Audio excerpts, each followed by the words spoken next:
Boa noite, sou a professora Laura da Escola Municipal Luiz de Camões. Esta aula vai para os meus alunos do 9º ano. E pelo que eu ando conversando com os meus alunos através do WhatsApp do 9º ano, das 4 turmas, eu percebi que seria mais interessante, por causa de algumas perguntas que surgiram, eu achei que o mais interessante seria começarmos pelo início. Ou seja, vamos começar pelo capítulo 1, certo? E depois a gente vê onde que dá pra chegar. O primeiro exercício, eu hoje vou falar mais com base no livro, tá? Considerando os números 6, menos 7, menos 4 nonos, menos 3,2, 18, 18, 18, 18. O menos raiz quadrada de 64, raiz quadrada de 7 e 8,65. Eu quero saber o seguinte.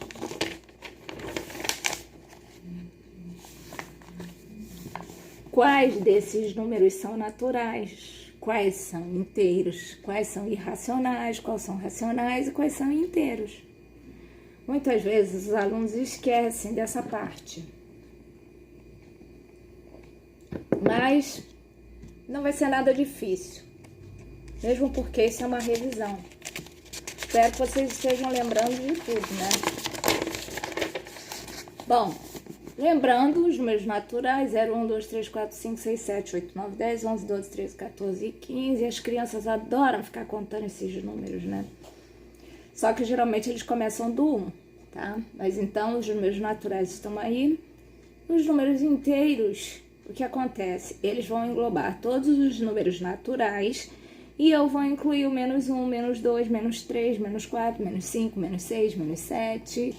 Então, números naturais, fácil de responder. Números inteiros, também muito fácil de responder.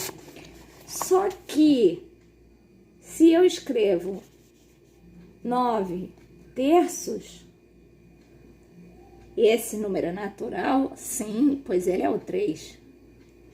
Raiz quadrada de 64 é o 8.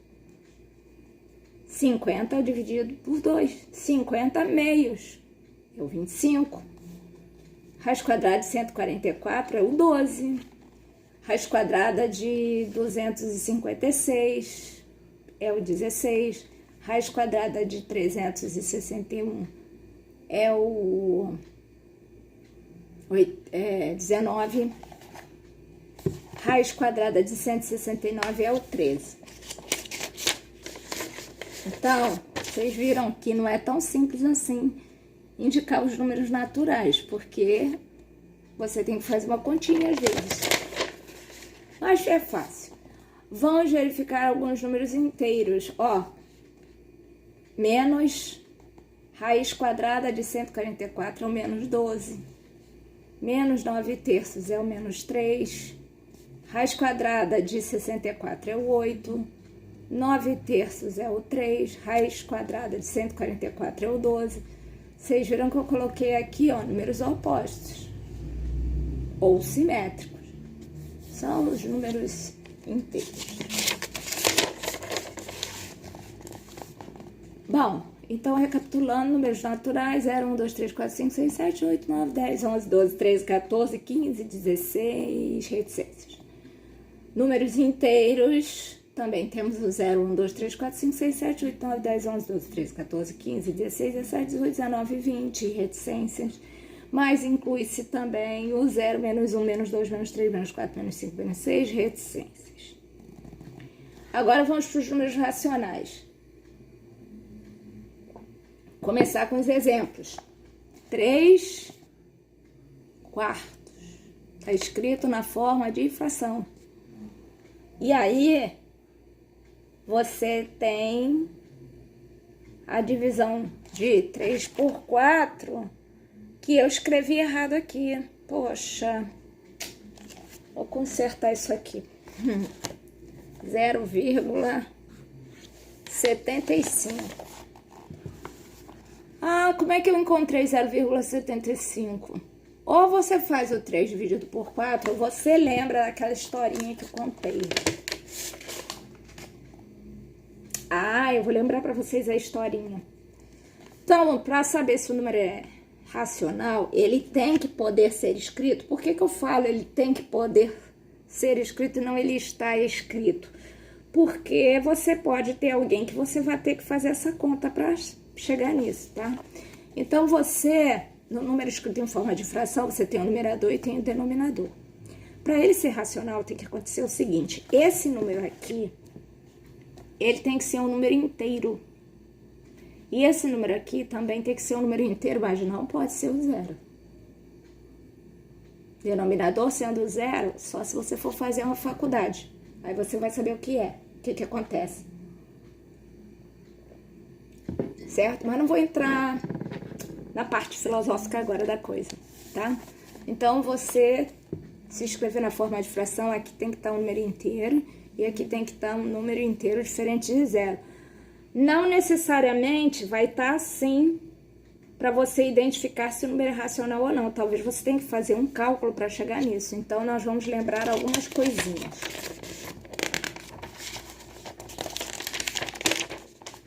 Bom, primeira coisa que eu vou lembrar é que se você pegar os números inteiros e colocar o denominador 1 em todos eles, vai continuar sendo um número inteiro. Porque, vocês sabem, quando eu não tenho eu não tenho nada escrito, não tenho o denominador escrito, esse denominador é 1. Ou também pode se explicar assim: faça o cálculo, faça a divisão e você vai encontrar o numerador, tá? Numerador dividido pelo denominador. Se o denominador é igual a 1, eu tô dividindo por 1, vai dar o próprio número. Bom, vamos, eu tenho que ler ao contrário para sair direito para vocês. Vamos ver se eu consigo aqui. Vamos lembrar das moedinhas que temos atualmente e de mais um concerto aqui. Vamos lembrar das moedinhas que temos atualmente e de uma que já existiu quando o nome do dinheiro não era real. Eu gosto muito de falar e deixar aqui assim escrito, porque se o aluno depois quiser ir dando pausa e lendo, ou até copiando, mas não há necessidade, porque você já tem isso tudo aqui no caderno. É lógico que das moedinhas não, né? Eu não ia fazer vocês copiarem uma coisa que já tá mais do que na mente, na nossa mente. Bom, então a pergunta é: quantas moedas eu preciso para ter R$1 ou 100 centavos de real? Então, quantas moedas eu preciso? Gente, desculpa, eu tô bebendo água. Mas hoje tá difícil. Além do calor, né? Preciso hidratar a garganta. Então, quantas moedinhas eu preciso para ter R$1 ou 100 centavos de real? Aí, como é que eu expliquei isso em aula? Esse caderno aqui é bem velhinho. Eu tive que pegar um para poder fazer, porque não tem lugar, nada aberto, né, para comprar nada. Então, tem que usar o que a gente tem em casa, né? E eu só uso um lado, porque fica assim, ó. Fica assim. Bom, então, se eu tenho duas moedinhas de 50 centavos, guarda isso, 2 moedinhas de 50 centavos, porque aí vai ser importante para você entender uma coisa, tá? De 25 centavos eu vou precisar de 4. De 20 centavos é aquela moedinha que eu falei, né? Sou bem velhinha, mas eu me sinto jovem. Então, a moedinha de 20 centavos de real não existiu, que eu saiba, a não ser que eu não cheguei a pesquisar tanto assim, mas eu não sei se porque ela não existiu ou se ela existiu e desistiram, eu não sei bem explicar isso, mas eu sei que na época que o dinheiro tinha outro nome, existia essa moedinha. E para ela nós precisamos de 5. A moedinha de 10 nós precisamos de 10. A moedinha de 5 nós precisamos de 20. E a moedinha de 1 nós precisamos de 100. Então, gente, isso ajuda muito, porque determinadas contas, determinados cálculos você não vai precisar fazer. Qual é a importância? Se alguém fala para você 1/4, na sua cabeça imediatamente você tem o 0,25. Por quê? Porque são as 4 moedinhas de 25 centavos. Então, para que você vai fazer 1 dividido por 4? Tudo bem, eu sei que todos vocês sabem fazer, inclusive por um macete que eu até expliquei o porquê desse macete, mas aí eu não vou poder ficar repetindo coisas aqui, porque senão esse vídeo vai ficar muito grande.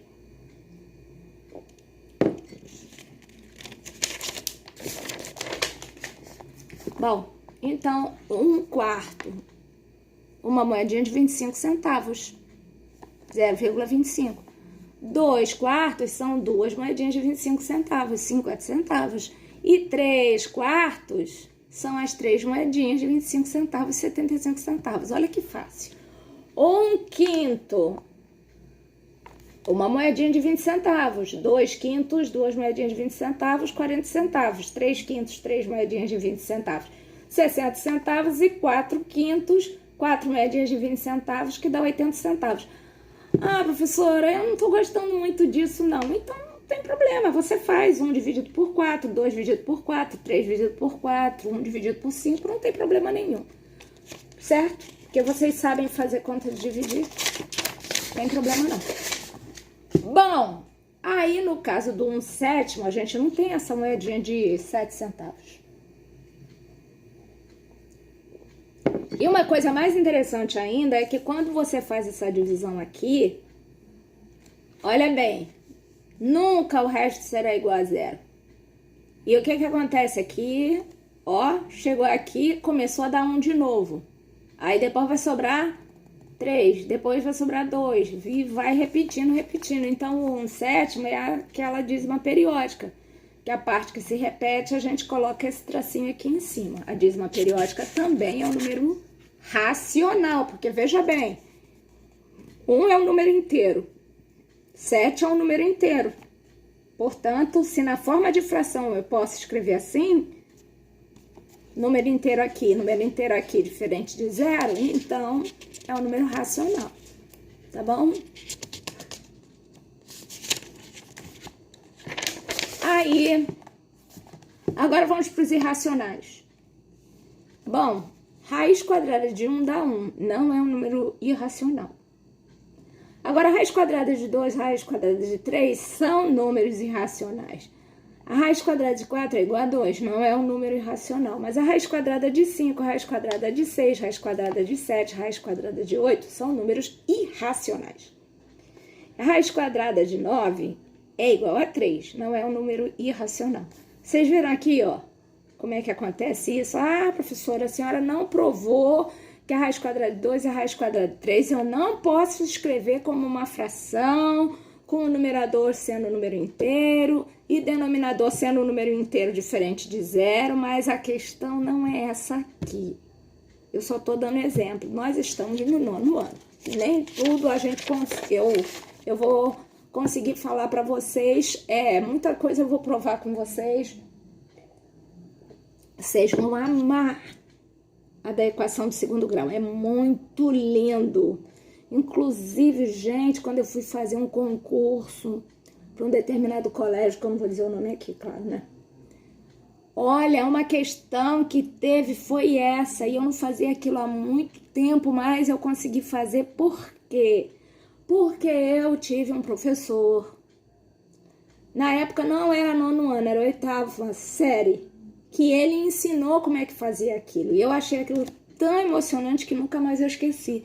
Não tem como esquecer, porque a resposta tá na própria, na própria coisa que tá escrita, entende? Mas vamos deixar pra lá. Raiz quadrada de 10, raiz quadrada de 11, raiz quadrada de 12, raiz quadrada de 13, raiz quadrada de 14, raiz quadrada de 15, tudo isso é número irracional. A raiz quadrada de 16, que dá 4, aí já é um número racional. Raiz quadrada de 17, raiz quadrada de 18, raiz quadrada de 19, raiz quadrada de 20, 21, 22.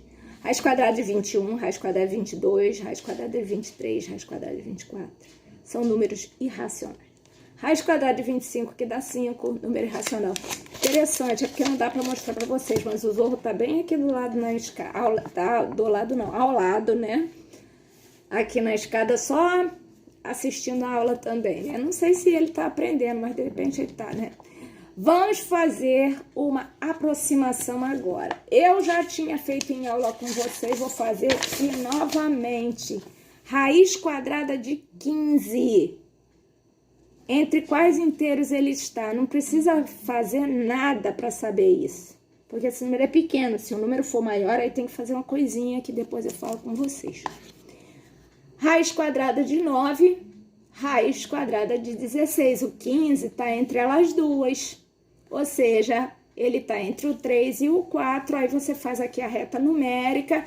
Poxa, professora, por que a senhora colocou mais próximo do 4? Bom, gente, é quase que evidente, né? Se você pegar só o 15, ele tá bem pertinho do 16, né? Mas vamos lá melhorar isso aqui, então. Olha só, gente, o 3, ele não tá entre o 3 e o 4?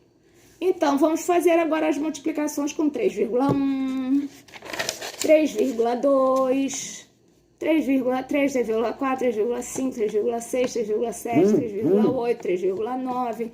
Eu vou pedir numa prova algo assim, para 9º ano, jamais. Multiplicar, vocês sabem multiplicar. Agora, como trabalho de casa, eu passei uma coisa parecida com essa, né? E aí, né, o aluno chega no outro dia dizendo, professora, eu não fiz porque eu tinha dúvida.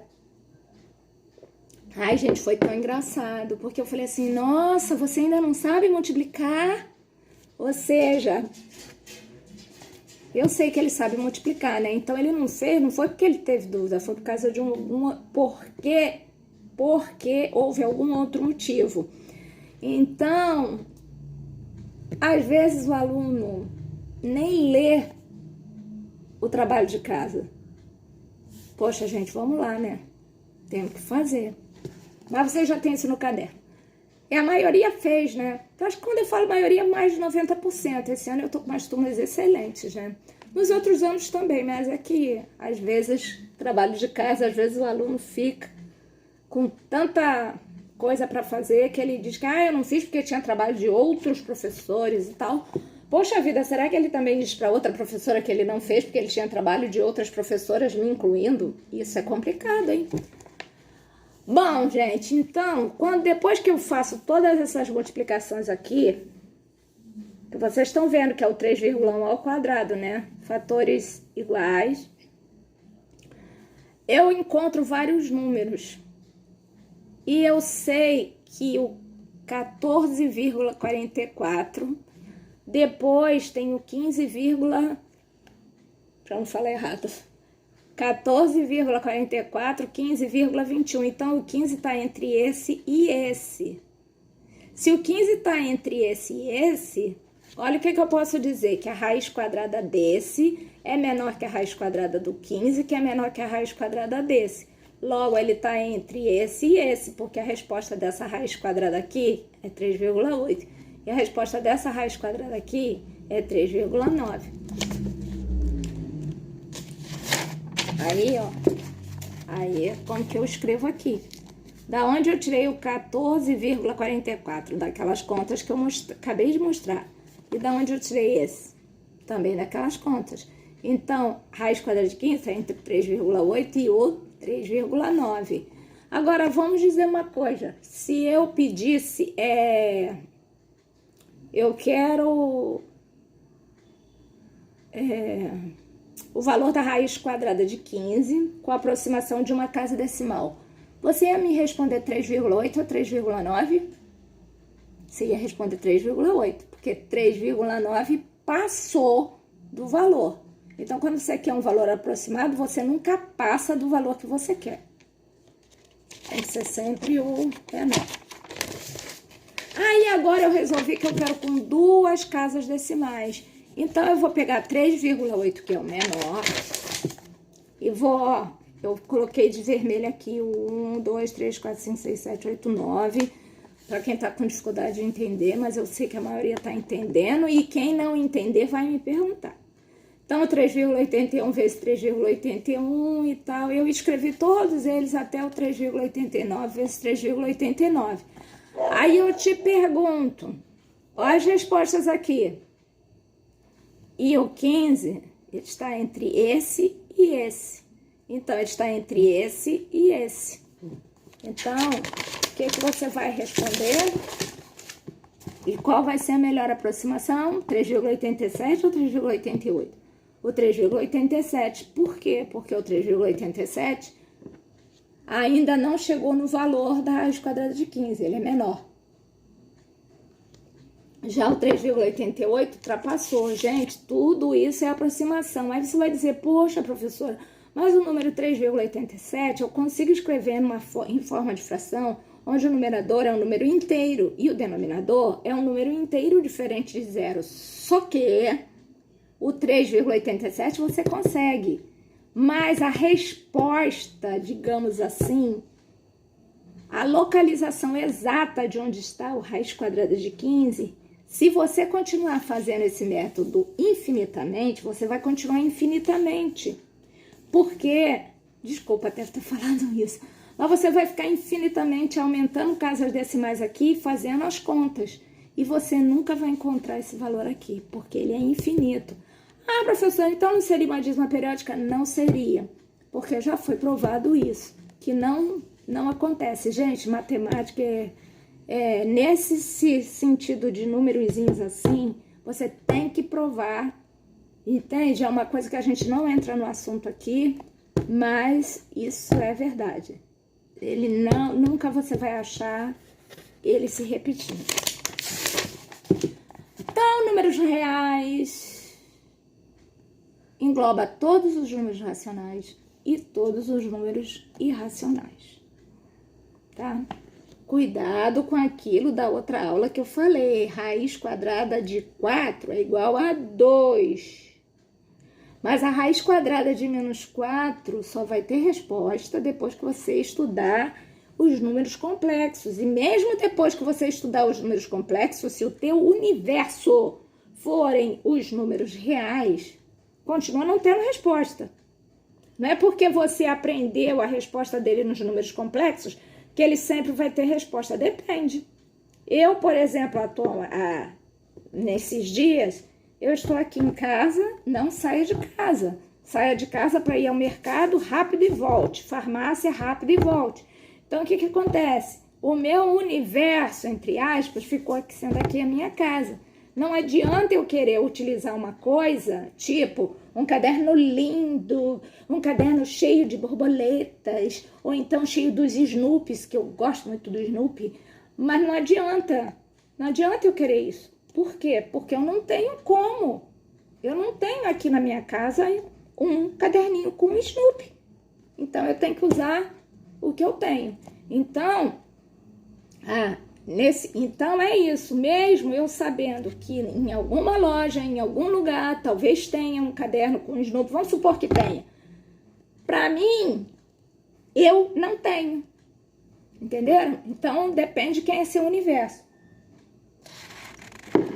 Continuando. Agora nós vamos voltar ao exercício inicial e vamos fazer o exercício inicial.